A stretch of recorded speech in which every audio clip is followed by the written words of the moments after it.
మీరు అన్ని రకాల హెల్త్ ఇష్యూస్‌కి 80 దగ్గర చెప్పారు. హెల్త్ ఇష్యూస్‌కి ఓన్లీ ఫుడ్ తోటే ట్రీట్ చేస్తుంటాము అని చెప్పి. డయాబెటిస్‌కి కూడా అలానేనా మేడం? డయాబెటిస్ వచ్చిన వాళ్ళు ఖచ్చితంగా లైఫ్ లాంగ్ మెడిసిన్ వాడాల్సిందే అని అంటుంటారు కదా! దానికి కూడా ఫుడ్ ద్వారా తగ్గించొచ్చంటారా? యాక్చువల్‌గా మనం చాలా అందరూ చూసే వ్యూవర్స్ కూడా గమనించాల్సింది ఏంటంటే, డయాబెటీస్ రావడానికి 2 ప్రధానమైన కారణాలు. ఒకటి ఫాల్టీ ఈటింగ్ హ్యాబిట్స్. హ్మ్. సరైన ఆహారపు అలవాట్లు లేకపోవడం. ఓకే. 2 మనసులోను కలిగేటటువంటి భావాలని, భావోద్వేగాలని మన శరీరం పైన ఇన్‌ఫ్లూయెన్స్ పెట్టేంతగా పెంచి పోషించుకోవడం. కంట్రోల్ చేసుకోవడానికి సరైన అవగాహన పెంచుకోకపోవడం. ఓకే. ఇవి 2 విషయాలు. అంటే ఒకప్పుడు స్ట్రెస్ అంటే ఏంటమ్మా, stress is a necessary evil of life. దాన్ని ఫ్లైట్ ఆర్ ఫైట్ ఎమోషన్ అనేవాళ్ళు. అంటే కొన్ని వేల సంవత్సరాల క్రితం ఈ శరీరం ఫస్ట్ టైం ఫామ్ అయినప్పుడు మనకు ఒకటే స్ట్రెస్ ఉండేది. అదేంటి, ఏదైనా యానిమల్ వచ్చి మనం చంపేసేది, లేదా మనం ఏదైనా యానిమల్ చంపి తినేసేవాళ్ళం. ఇదే స్ట్రెస్. ఇంతకు మించి ఇంకేం స్ట్రెస్ లేదు. ఆ స్ట్రెస్ సిచ్యువేషన్ వచ్చినప్పుడు ఏమయ్యేది, శరీరంలో ఉన్నటువంటి శక్తి అంతా చేతుల్లోకి కాళ్ళల్లోకి వచ్చేసేది. ఎందుకు, చేతులతో కొట్లాడాలి, కాళ్ళతో పరిగెత్తి వెళ్ళిపోవాలి. ఈ 2 మనకి కావాల్సినటువంటి సందర్భం ఉండేది. కానీ ఇప్పుడేంటి, జీవితంలో అందరూ లయన్స్ టైగర్లే. బాస్ ఒక లయన్ టైగరే, భార్య ఒక లయన్ టైగరే, భర్త కూడా లయన్ టైగరే, ఆఖరికి పనమ్మాయి కూడా లయన్ టైగరే. సో వీళ్ళందరూ కలిసి మనకి ఎన్నో రకాలైన స్ట్రెస్ క్రియేట్ చేస్తున్నారు. అయితే ఈ పరిస్థితుల్లో ఏమవుతుంది, ఎప్పుడైతే ఎనర్జీ చేతుల్లోకి కాళ్ళల్లోకి రావాలో, శరీరం ఇంటెలిజెంట్గా ఏం చేస్తుంది, మిగతా అవసరం లేని సిస్టమ్స్ని షట్ డౌన్ చేస్తుంది, బంద్ చేస్తుంది. బంద్ చేసినప్పుడు ఏమవుతుంది, ఫస్ట్ సిస్టమ్ ఏంటి బంద్ అయ్యేది, డైజెస్టివ్ సిస్టమ్. అందుకనే స్ట్రెస్ఫుల్ గా ఉన్నప్పుడు తిన్నది అరగదు, తిన్నది అరగదు, ఒక రకంగా మనకి డిఫరెంట్ గా ఉంటుంది. ఓకే, ఎందుకు, అది క్లోజ్ అయిపోయింది. తర్వాత అది రిలాక్స్ అయిపోయి మళ్ళీ స్టార్ట్ అయినప్పుడు ఏంటి, మళ్ళీ అంటే డైజెషన్ ప్రాసెస్ కొద్దిగా ఆగి జరుగుతుంది అనమాట. It is not giving us proper ఇది. అండ్ ఇంకొకటి, డయాబెటీస్ కి వచ్చేసరికి చాలా మంది ఓన్లీ 3 రకాల టెస్టులు చేసుకొని ఆ డయాబెటీస్ ని హ్యాండిల్ చేయాలనుకుంటారు. అంటే for example fasting sugars, post lunch sugars, ఇప్పుడు HbA1c, ఈ 3 మాత్రమే చేసుకుని వాళ్ళు డయాబెటీస్ ని కంట్రోల్ చేసుకోవడానికి రకరకాల మందులు తీసుకుని ముందుకు వెళ్తూ ఉంటారు. నేనేమంటానంటే, ఏ జబ్బు మనకి వచ్చినా రూట్ కాజ్ తెలుసుకోవడం చాలా ఇంపార్టెంట్. నాకు డయాబెటీస్ ఎందుకు వచ్చింది, వై. సో మా దగ్గర మేము ట్రీట్మెంట్ చేసేటప్పుడు కూడా ఖచ్చితంగా రూట్ కాజ్ అనాలిసిస్ అని 13 రకాల బ్లడ్ టెస్ట్లు చేయిస్తాం, to understand the inside of a person, లోపల ఏం జరుగుతోంది. చాలా మటుకు మనకి అవుట్వర్డ్ గా మనకి సిమ్టమ్స్ తెలియవు. అవును ma'am. We don't feel it. వెళ్ళి చెక్ చేసుకుంటే గానీ మనకి తెలియదు. That is how it is. And ఈ డయాబెటీస్ వచ్చిన వాళ్ళు టైప్ 2 డయాబెటీసా, టైప్ 1 డయాబెటీసా, బేసిక్ వాళ్ళు తెలుసుకోవాల్సి ఉంటుంది మనకి. ఒకవేళ టైప్ 2 డయాబెటీస్ మనం మాట్లాడుకుంటే సి పెప్టైడ్ అని ఒక టెస్ట్ ఉంటుంది. సీరం ఫాస్టింగ్ సి పెప్టైడ్ అంటే ఏం భోజనం చేయకుండా సి పెప్టైడ్ టెస్ట్ చేసుకుని ఆ సి పెప్టైడ్ వాల్యూ మనకి ప్యాంక్రియాస్ ఎంత పనిచేస్తుంది, ప్యాంక్రియాస్ పని చేయకపోవడం మూలానే డయాబెటీస్ వస్తుంది. కాబట్టి ప్యాంక్రియాస్ పనితీరు ఏ విధంగా ఉంది, ఎంత ఇన్సులిన్ ప్రొడ్యూస్ చేయగలుగుతుంది అనేది ఎస్టిమేట్ చేయడము very very very very important. అది ఎప్పుడైతే మనం ఎస్టిమేట్ చేసుకుంటామో, ప్యాంక్రియాస్ ప్రొడక్షన్ బాగానే ఉంది అనుకుంటే 100% మనకి డయాబెటీస్ రివర్సిబుల్ అవుతుంది. If your C-peptide value is 1 and more, the fasting C-peptide value 1 and more ఉంటే కనుక 100% మనం ఆ డయాబెటీస్ని రివర్స్ చేసుకోగలము. కానీ 1 కంటే కిందకి వెళ్ళిపోతున్నప్పుడు, 5.5 కంటే కిందకి వెళ్ళిపోతున్నప్పుడు it is going towards type 1 diabetes అన్నమాట. ఈ టెస్ట్ చేయకుండా, ఈ నిర్ధారణ కాకుండా దాన్ని హ్యాండిల్ చేయడం అనేది నా ప్రకారము I feel it's a defective way of looking at it. Okay. And మనం అనుకుంటాం వైట్ రైస్ తినడం మూలాన, ఇంకోటి తినడం మూలాన, షుగర్ తినడం మూలాన. చాలా మంది నా క్లయింట్స్ వచ్చి చెప్తాను, నేను షుగరే తినట్లేదు మేడం, ఎప్పుడో మానేసాను, నోరు కట్టేసుకున్నాను, అయినా షుగర్ పెరిగిపోతుంది అని. సో మీరు ఏం తిన్నా అది షుగర్ కింద మారుతుంది, ఏం తిన్నా అది షుగర్ కింద మారుతుంది. అంటే మరి అన్ని తినడం మానేసేమా? చాలా మంది ఈ షుగర్ పేషెంట్స్ వీక్ అయిపోతారు. ఎందుకంటే భయపడిపోతారు, అమ్మో ఇది తిరిగితే షుగర్ పెరుగుతుంది, అది తింటే షుగర్ పెరుగుతుంది, అది తినకూడదు, ఇది తినకూడదు, అది మానేయండి, ఇది మానేయండి. అది కాదు, ఫస్ట్ లోపల ఏం లోపాలు ఉన్నాయో తెలుసుకోవాలి. ఓకే, లోపల ఏం లోపాలు ఉన్నాయో తెలుసుకోవాలి. వైటమిన్ డి లెవెల్స్ ఎన్ని ఉన్నాయో మనకు తెలియాలి. And there is direct and indirect relationship between vitamin D levels and diabetes, అది మనం ఖచ్చితంగా తెలుసుకోవాలి. B12 ఎంత ఉంది, దానికి దీనికి కనెక్షన్ ఏంటి, వైటమిన్ సి ఓకే. దాని పరిస్థితి ఏంటి, దానికి డయాబెటీస్ కి కనెక్షన్ ఏంటి? Lots of research is available. ఎంతసేపటికి మనము షుగర్ లెవెల్ తగ్గించడం మీదనే ఫోకస్ చేయడం అవును. బదులుగా శరీరానికి కావాల్సిన శక్తిని, దానికి కావాల్సిన విటమిన్స్ ని, దానికి కావాల్సిన మినరల్స్ ని, దానికి కావాల్సిన ప్రతి పోరాడే వెపన్ ని మనం ఇచ్చాము అనుకోమ్మా, అది డయాబెటీస్ ని తన్ని బయటికి తరిమేస్తుంది. That's what it is. It's very simple అన్నమాట. కాబట్టి it is a lifestyle disorder. అది లైఫ్ స్టైల్ అంటేనే మనం పద్ధతులు సరైన నిద్ర లేదు, సరైన ఆహారం లేదు, తీసుకునే ఆహారం టైం ప్రకారం తీసుకోము, అవును. అండ్ విపరీతమైన స్ట్రెస్. ఈ స్ట్రెస్ ని మేనేజ్ చేసుకునే దానికి కూడా మనము ఎటువంటి జాగ్రత్త తీసుకోము.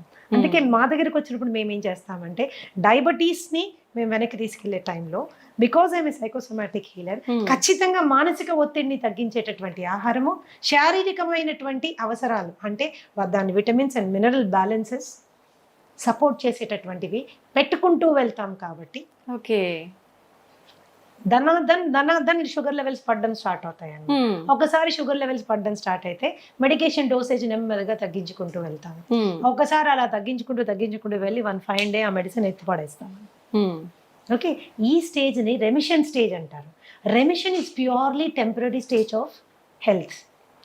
సో చాలా మందికి ప్రాబ్లం ఏమొస్తుందంటే తగ్గి నార్మల్ అవ్వగానే తగ్గిపోయింది కదా, సో సింపుల్ అనేసి మళ్ళీ నెక్స్ట్ డే నుంచి అన్ని మొదలు పెడతారు. పైనుంచి ఒక కంప్లైంట్ చేస్తారు.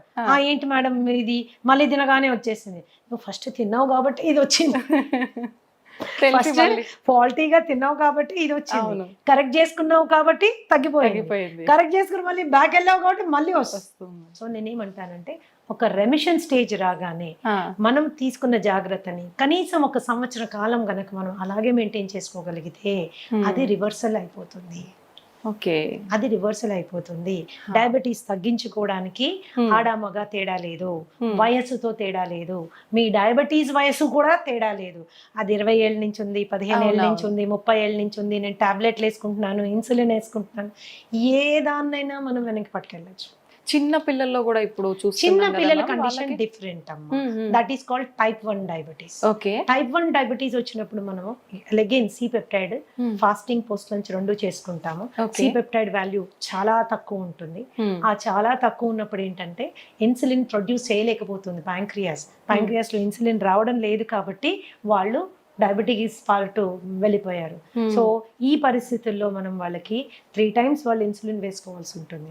ఇలాంటి పిల్లలకి అద్భుతంగా ఇన్సులిన్ రిక్వైర్మెంట్ తగ్గించేటటువంటి ఆహారం మనం ఇవ్వచ్చు.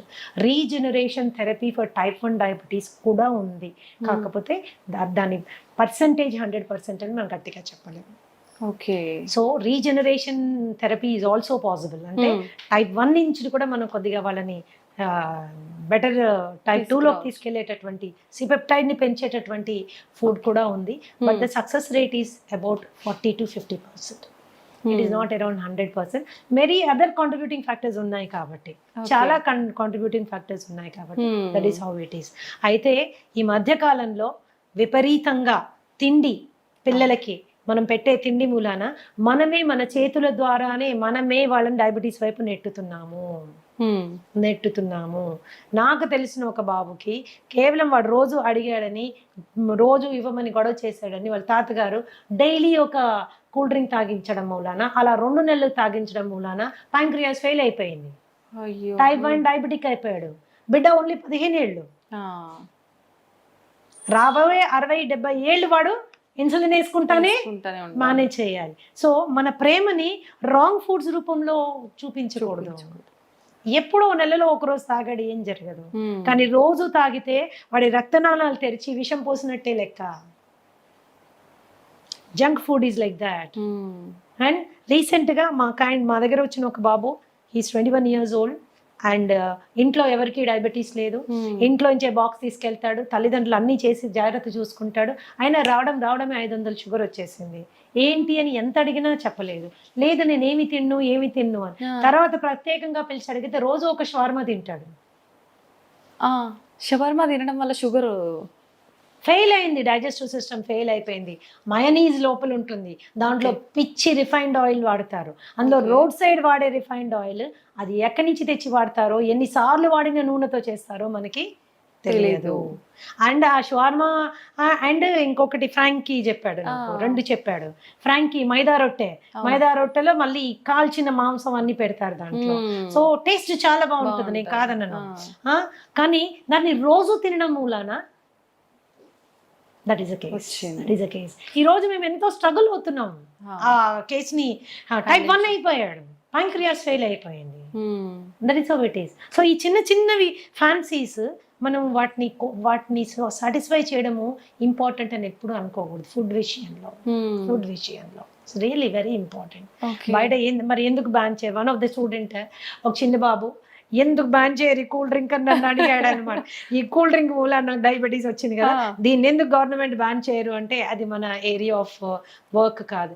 ఏదైనా కూడా ఆహారం అనేది మితంగా తీసుకుంటే ఔషధంలా పనిచేస్తుంది, అమితంగా తీసుకుంటే విషమై మన ప్రాణాన్ని కబళిస్తుంది. Decision is in our hands. ఒకళ్ళు చెప్తే వచ్చేది కాదు, ఆ నిర్ణయం మనం తీసుకోవాలి. మన బిడ్డలు కూడా అటువంటి చక్కటి విచక్షణ జ్ఞానంతో ముందుకెళ్ళాలంటే ఆ అవగాహన మనం కల్పించాలి. That is very important. అవును మ్యామ్, నిజంగా. మ్యామ్, మన గట్ ఫ్రీగా ఉండేటట్టుగా చూసుకుంటే మనకు చాలా రకాల ఆరోగ్య సమస్యలు రాకుండా ఉంటాయని చెప్తూ ఉంటారు. నిజంగా గట్ ఫ్రీగా ఉండాలంటే ఎటువంటి ఆహార పదార్థాలు తీసుకోవాలి? Gut is a very big subject అమ్మా. I tell you, it's a very big subject. Gut లో మనకు ఉండేటటువంటి 4300 రకాలైన సూక్ష్మ క్రిములు ఎప్పుడు కూడా మంచివి చెడ్డవి ఒక బ్యాలెన్స్ లో ఉండాలి. ఆ బ్యాలెన్స్ అవుట్ అయితే గట్ డిస్బయోసిస్ అంటారు. ఓకే, అండ్ ఈ గట్ కి బ్రెయిన్ కి ఉన్న యాక్సెస్ డిస్టర్బ్ అవుతుంది. Brain is the coordinator for the entire body and gut controls the brain. Brain మన శరీరాన్ని ఆపరేషన్స్ ని కంట్రోల్ చేస్తే మన గట్ మన బ్రెయిన్ ని కంట్రోల్ చేస్తుంది. Okay, that is very very important. అప్పుడు మనం దాన్ని ఎంత హెల్తీగా ఉంచాలి? సో మనం తినే ఆహారము చెడు బ్యాక్టీరియాని చంపే విధంగా ఉండాలి, మంచి క్రిముల్ని పెంచే విధంగా ఉండాలి. సో దాని ఆహారం యొక్క ప్రధాన లక్షణం ఏంటంటే మంచి బ్యాక్టీరియాని పెంచుతూ చెడు బ్యాక్టీరియాని చంపుతూ ఉన్నటువంటి ఆహారం తీసుకుంటే సహజంగా అది చాలా తేలికగా అరిగిపోతుంది, తిన్నది కంప్లీట్ గా డైజెస్ట్ అవుతుంది, అండ్ టైంకి రెపరెప ఆకలేస్తుంది, పడుకుంటే నిద్ర వస్తుంది, పొద్దున్నుంచి రాత్రి ఒక చక్కటి మూడ్ లో ఉంటాము, మంచి ఎనర్జీతో ఉంటాము. This is because our gut is happy. So all the మనం తీసుకునే ఫుడ్స్ ఏవేవైతే చెడు బ్యాక్టీరియల్ గ్రోత్ కి ప్రమోట్ చేస్తాయో అవి చాలా హ్యావక్ క్రియేట్ చేస్తాయి మన పొట్టలో. సో బ్లోటింగ్, బెల్చింగ్, ఇండైజెషన్, తర్వాత కాన్స్టిపేషన్ మూలాన పైల్స్, హెమరాయిడ్స్, లేకపోతే వెరీ హార్డ్ స్టూల్ రావడము, ఇవన్నీ ఏం చేస్తాయంటే మనకి డైజెషన్ అంటే తినాలంటే భయపడే వాళ్ళు చాలా మంది ఉంటారు. పైగా హెల్త్ కరెక్ట్ అంటే హైజీన్ కరెక్ట్ గా ఫాలో కాకపోతే హెచ్ పైలారీ లాంటి బ్యాక్టీరియల్ ఇన్ఫెక్షన్స్ వస్తే జీవితాంతం మనం ఆ మందులు వేసుకుంటూ ఉంటారు.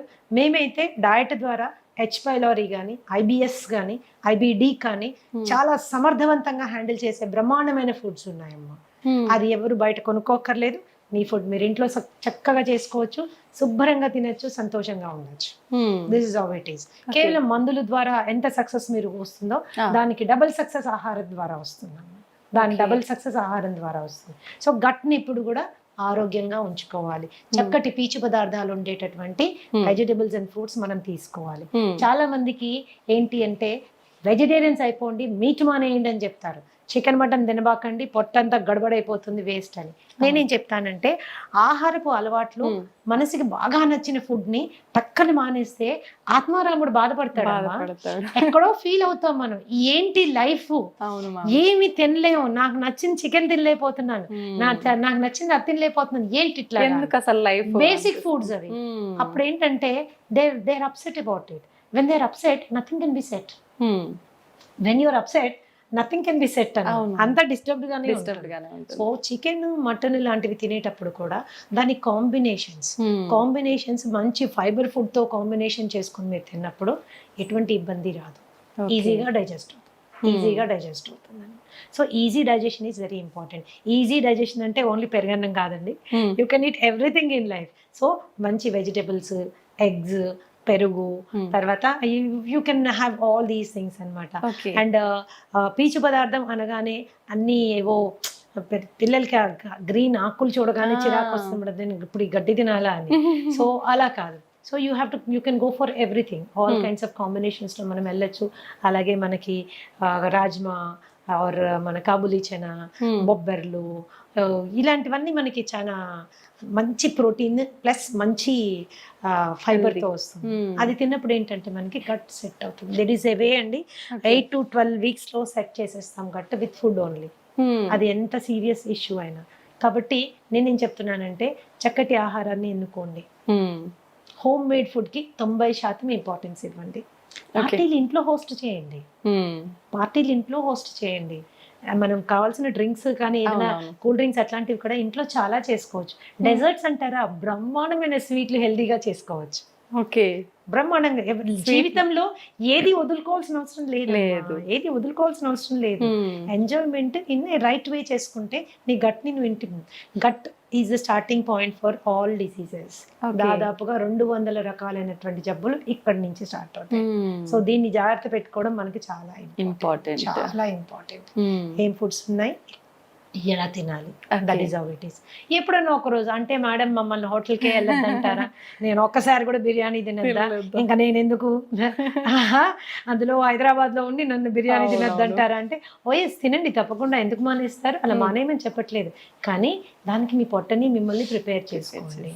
Go to A place where biryani is done with ghee and not with Dalda. ఇంట్లో మీ ఆవిడకి బిర్యానీ చేయడం నేర్పించండి, కానీ ఇంట్లో చేస్తే మనకు నచ్చదు కదా.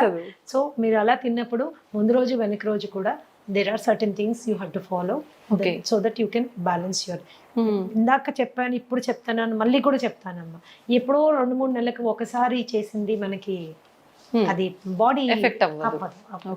కానీ డైలీ అదే పనిగా యంగ్స్టర్స్, నాకు తెలిసి చాలా మంది ఐటీ ఎంప్లాయీస్ వస్తారు నా దగ్గరికి, ఏంటమ్మా ఎవరు వంట చేస్తారంటే స్విగ్గీ పేరు జొమాటో పేరు చెప్తారు. So everyday it is and online food. And కాబట్టి ఏమవుతుందంటే అది కన్వీనియన్సే కానీ కంఫర్ట్ కాదు, హెల్త్ అంతకంటే కాదు. Very definitely expensive. కాబట్టి కొద్దిగా వంట చేసుకోవడం అనేది ఇప్పుడు అవుట్ ఆఫ్ ఫ్యాషన్ అయిపోయింది మా, ఆ ఫ్యాషన్ మళ్ళీ మనం క్రియేట్ చేయాలి. దట్ ఈస్ రియల్లీ ఇంపార్టెంట్ అన్నమాట. ఎందుకంటే వంట అనేది కేవలం హెల్త్ ఒక్కటే ఇవ్వదు, మనుషుల మధ్యలో అనుబంధాలు, బంధాలు, ప్రేమలు అన్ని పెరుగుతాయి. ఈ రోజు కూడా నీకు మీ అమ్మ చేసే ఆ పలానా వంట అని ఎందుకు గుర్తుంటుంది అంటే ఇంగ్రీడియంట్స్ అన్ని సేమే, ఆమె ప్రేమ అందులో ఉంటుంది. అంత ప్రేమగా చేసి నీకు నోట్లో పెడుతుంది, నువ్వు వెళ్ళినప్పుడు నీకు అది కావాలని అడుగుతుంది. అవన్నీ బంధాలు పెంచుతాయి. స్విగ్గీ జొమాటోలో తెప్పించి పెడితే it won't create a feeling, it won't create a relationship. లేని రోగాలు తీసుకొచ్చిస్తున్నట్టే మేము. ఇంకా ప్రేమ కంటే ఇంగ్రీడియంట్స్ మనకు తెలియదు. టేస్టీగా ఉండొచ్చు, నేను అసలు కాదన్న, డెఫినెట్ గా టేస్టీగా ఉండొచ్చు, బట్ ఆ ఇంగ్రీడియంట్ మీద మనకి కంట్రోల్ లేదు. So that is how it is. Ma'am, food ఎలా చేస్తున్నాము, ఏం తింటున్నాము, ఇది ఒక ఎత్తు అయితే ఏ టైంకి తింటున్నాం అనేది కూడా ఇంకొకటి. దాని గురించి చెప్పండి మ్యామ్. ఒకటి మా, ఏ టైంకి తింటున్నామో, ఎన్నిసార్లు తింటున్నాము, these are 2 very important things everybody should understand. So research ఈరోజు there is loads of research ఏం చెప్తుంది అంటే snacking is the worst habit. పొద్దున్న బ్రేక్ఫాస్ట్ తిన్నాము, మధ్యాహ్నం లంచ్ తిన్నాము, రాత్రికి డిన్నర్ తిన్నాము, ఇది ఎప్పుడు మనకి ట్రబుల్ క్రియేట్ చేయదు. పొద్దున బ్రేక్ఫాస్ట్ తిన్నాము, మధ్యలో టీ అండ్ స్నాక్స్ తిన్నాము, మధ్యాహ్నం మళ్ళీ లంచ్ తిన్నాము, 4 గంటలకు సమోసా తిన్నాము, 5 గంటలకు కాఫీ తాగాము, 6 గంటలకు టీ తాగాము, 7 గంటలకు 7:30కి వెళ్ళి మళ్ళీ డిన్నర్ తిన్నాము, రాత్రి 12ంటికి పడుకునేటప్పుడు స్విగ్గీలో ఏదో ఒకటి తెప్పించుకుని తిన్నాము. This is going to cost trouble. This leads to obesity. Extra calories మూలన వెయిట్ పుట్ ఆన్ అవడం స్టార్ట్ అవుతుంది. వెయిట్ ఒకసారి పుట్ ఆన్ అయ్యారంటే, ఒబెసిటీ అనేది ఏంటంటే ప్రపంచంలో అన్ని కండిషన్స్ కంటే అతి దారుణమైన పరిస్థితి. కొన్ని millions of people are dying because of obesity, అధిక బరువు మూలాన. Okay, so this is very important. ఏ రోజైనా ఇప్పుడు మీరు ఆ మధ్యలో తినే స్నాక్స్ కట్ చేయండి, న్యాచురల్ గా స్లిమ్ గా అవడం స్టార్ట్ అవుతారు, ఫేస్ కాంతివంతంగా అవుతుంది. Snacks will do a lot of. ఒకవేళ స్నాక్ తినవలసిన అవసరం వస్తే హెల్తీ ఆప్షన్ చెక్ చేసుకోండి, హెల్తీ ఆప్షన్ తీసుకోండి. ఎప్పుడైతే మీరు బాగా డీప్ ఫ్రైడ్ మైదాతో చేసినటువంటి సమోసాస్, కచోరీస్ ఇలాంటివి తిన్నారనుకోండి, తిన్న 10 నిమిషాల లోపల సివియర్ డిహైడ్రేషన్ అవుతుంది. దాహం వేస్తుంది. ఆ దాహం వేయగానే మనం ఏం చేస్తాం, కూల్ డ్రింక్ తాగుతాం. ఈ కూల్ డ్రింక్ తాగితే ఏమవుతుంది, బొచ్చడంత sugar will go into your bloodstream, అవును. There is a spurt, sudden గా రేజ్ అవుతుంది, అవసరం లేని క్యాలరీస్ క్యాలరీస్. అన్ని. ఆ టైంకి మీరు టెంపరీగా ఎగ్జైటెడ్ గా ఉంటారు. తర్వాత ఏమవుతుంది, 15 నిమిషాల లోపల ఈ రైజ్ అయింది టక్ అని పడిపోతుంది. It causes irritation, separate anxiety and depression. Okay. It is a cycle అన్నమాట. ఇది మన ఆలోచన విధానాన్ని, ఆహారపు అలవాట్లని, శరీర ఆరోగ్యాన్ని మొత్తంగా డిస్టర్బ్ చేసి పడేస్తున్నాను. సో ఆ టైంలో మీరు ఏదైనా హెల్దీ తీసుకోండి, ఫ్రూట్ తినడం అలవాటు చేసుకోండి. ఫ్రూట్ తినడం అలవాటు చేసుకోండి. ఆకలి వేస్తుంది కదా, ఒక అరటిపండు తినండి, ఒక ఆపిల్ తినండి. దాంతోపాటు సీడ్స్, నట్స్ ఒక డబ్బాలో వేసుకొని పెట్టుకోండి. ఒక గ్రీన్ టీ పెట్టుకోండి.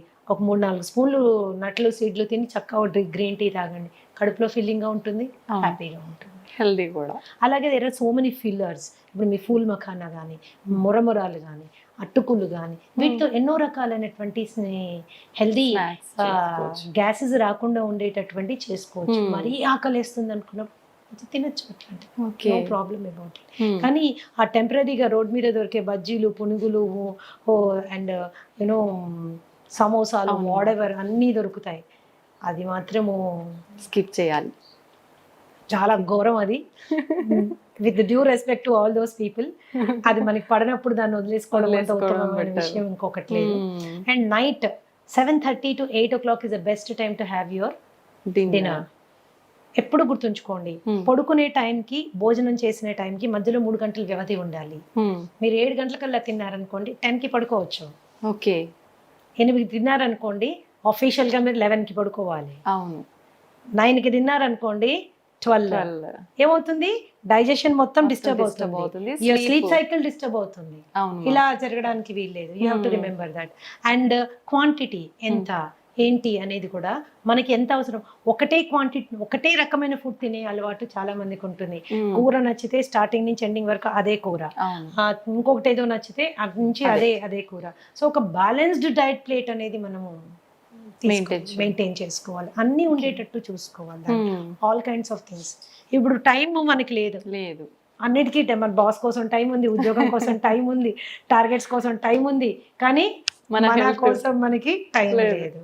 సో ఈ థాట్ ప్రాసెస్ లో కూడా కొద్దిగా మనం మార్పు తెచ్చుకోవాలి. యంగ్స్టర్స్ మరి ముఖ్యంగా ఏంటంటే మంచి తెలివితేటలతో ముందుకెళ్తున్నారు, పెద్ద పెద్ద ఉద్యోగాలు చేస్తున్నారు, లక్షల్లో సంపాదిస్తున్నారు, కానీ వాళ్ళ శరీరం గురించి వాళ్ళు పట్టించుకోవడానికి వాళ్ళకి టైం ఉండదు. దాన్ని ఎలా అయినా అకామిడేట్ చేసుకోవాలి. బ్రేక్ఫాస్ట్ కూడా సాధ్యమైనంత త్వరగా, మీల్కి మధ్యలో 3 గంటల గ్యాప్ ఉండాలి. 3 గంటల టైంలో మీరు కావాలంటే మంచినీళ్ళు తాగొచ్చు, సింపుల్. కావాలంటే మంచినీళ్ళు తాగొచ్చు.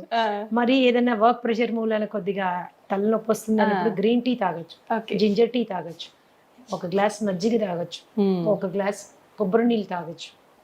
Okay, these are the best alternatives. ఆ స్నాకింగ్ మానేసేయాలి. ఎస్పెషల్లీ డయాబెటీస్ ఉన్న వాళ్ళైతే మీరు స్నాకింగ్ మానేసిన వెంటనే మీకు కనీసం ఒక 10-20 యూనిట్లు షుగర్ తగ్గుతుంది అనమాట. Okay, that's how it is. These are the important factors you have to remember. ఎప్పుడు బ్రేక్ఫాస్ట్ చక్కగా హెవీగా తీసుకోండి, దానికంటే కొద్దిగా తక్కువగా లంచ్, లైట్గా dinner. So that you don't store all that on to yourself. And తినగానే పడుకోవడము, తినగానే అరగంటలోనే నడిచేస్తుంటారు, అలా చేయకండి ప్లీజ్. 1.5 hour గ్యాప్ వచ్చాక కానీ మీరు నడవడానికి వీల్లేదు. That is how it is. So ఇవి బేసిక్ మీల్ పీరియడ్స్ మీరు అండ్ మీకు నచ్చిన విధంగా మీరు తీసుకోవచ్చు. ఒక జనరల్ హెల్త్ ఫార్ములా చెప్తాను, ఒక general health formula which is good for everybody. So మనము ఇండియన్స్ ఏంటంటే, especially south Indians, starch oriented అంటే కార్బ్ ఓరియంటెడ్ డయట్లో మనం ఉంటాము. ఇప్పుడు మనకు అంతా రిఫైన్డ్ అండ్ పాలిష్డ్ ఫుడ్ కాబట్టి అది చాలా వరకు not doing lot of harm కాబట్టి ఒక చిన్న రేషియోలో మనం ఆహారం తయారు చేసుకోవచ్చు. ఏంటది, 20% ఫుడ్ కార్బోహైడ్రేట్. మీరు అందులో అన్నం తింటారో, ఒక పులక తింటారో, లేకపోతే ఒక జొన్న రొట్టె తింటారో, మీరు ఏం తింటారో ఒక 20% నుంచి 25% వరకు కార్బ్స్ వచ్చేటట్టు తినండి. అలాగే 30-35% వరకు please go for protein. Okay, గుడ్లు, పన్నీర్, తోఫు, చికెన్, తర్వాత మటన్ కూడా తీసుకోవచ్చు. మనం అంటే ఎవ్రీడే కాదు, జనరల్గా చెప్తున్నాను, అన్ని ఇలా మీరు తీసుకోవచ్చు. అండ్ అట్లీస్ట్ 40% ఎనర్జీ కొవ్వులోంచి వచ్చేటట్టుగా మీరు డైట్ని మాడిఫై చేసుకుంటే నెయ్యిలోంచి, కోకోనట్ ఆయిల్లోంచి, అవకాడోస్లోంచి, ఎస్ మనం తీసుకునే నట్స్ అండ్ సీడ్స్లోంచి మనకి ఎనర్జీ వచ్చేటట్టు పెట్టుకుంటే ఏమవుతుంది, it will balance your metabolism and especially life style disorders like you know BP కానీ, షుగర్ కానీ, ఇలాంటివి, థైరాయిడ్ కానీ, ఇలాంటివి రాకుండా మనము సేఫ్ గార్డ్ చేసుకోవచ్చు. ఎప్పుడు కూడా 0 కార్బోహైడ్రేట్ డైట్ ఎవరు తినకూడదు. ఓకే, ఎందుకంటే నర్వస్ సిస్టమ్ కి కావాల్సిన ఎనర్జీ అంతా కార్బోహైడ్రేట్. ఓకే, నర్వస్ సిస్టమ్ కావాల్సినంత ఎనర్జీ కార్బోహైడ్రేట్. మీరు అసలు కార్బోహైడ్రేటే లేదనుకోండి, దెబ్బతింటుంది. That's going to cause lot of harm అన్నమాట. 0 కార్బోహైడ్రేట్ డైట్ ఎప్పుడు తీసుకోవద్దు. చాలా మంది చేసేస్తుంటారు, డైట్ అన్ని మానేస్తారు, ఉట్టి వెజిటబుల్స్ మాత్రమే. అందులో కూడా కొద్దిగా కార్బోహైడ్రేట్ ఉంటుంది, కానీ మనకు కావాల్సింది సరిపోదు అది. ఓకే ఓకే, మేము క్యాన్సర్ పేషెంట్స్ కి కూడా 10-15% కార్బోహైడ్రేట్ పెడతాం. ఓకే, బికాస్ నర్వస్ సిస్టమ్ మనము మేనేజ్ చేయాలి, బ్లాక్అవుట్ అయిపోతాం లేకపోతే. ఓకే, ప్రోటీన్ కూడా విపరీతం ప్రోటీన్ తీసుకోకండి. 1/2 కిలో చికెను, 1/2 కిలో మటను, లేకపోతే 1 డజన్ గుడ్లు, కొన్ని డైట్స్ నేను విన్నాను. ఇవేమవుతుందంటే మనకుండే కిడ్నీ ఎంత ఇంత, దాని మీద ఎంత లోడ్ వేసింది కిడ్నీ. ప్రోటీన్ ఫిల్టరేషన్ ఎక్కడ జరుగుతుంది?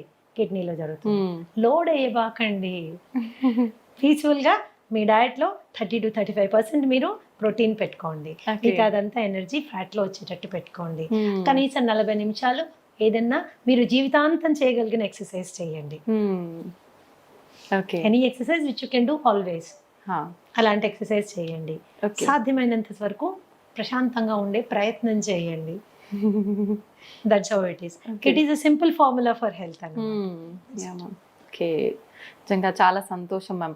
ప్రతి ఒక్కరికి కూడా మనము ఫుడ్ చేంజ్ చేసుకొని ఒక బ్యాలెన్స్ డైట్ మెయింటైన్ చేస్తే హెల్తీగా ఉంటాము అనే ఐడియా ఉంటుంది. బట్ అసలు ఏం తీసుకోవాలి, ఎలా తీసుకోవాలి, ఎంత మోతాదులో తీసుకోవాలి, ఇది ఒక పెద్ద సమస్య మ్యామ్. నిజంగా మీరు ఎంత క్లియర్గా, అంటే ఎంత మాకు వద్దు అనుకునే వాళ్ళు కూడా కూర్చొని విని బ్యాలెన్స్ అది ఫాలో అయ్యే విధంగా చెప్తారు మ్యామ్. చేసుకోవాలి. That is how it is. Thank you ma'am.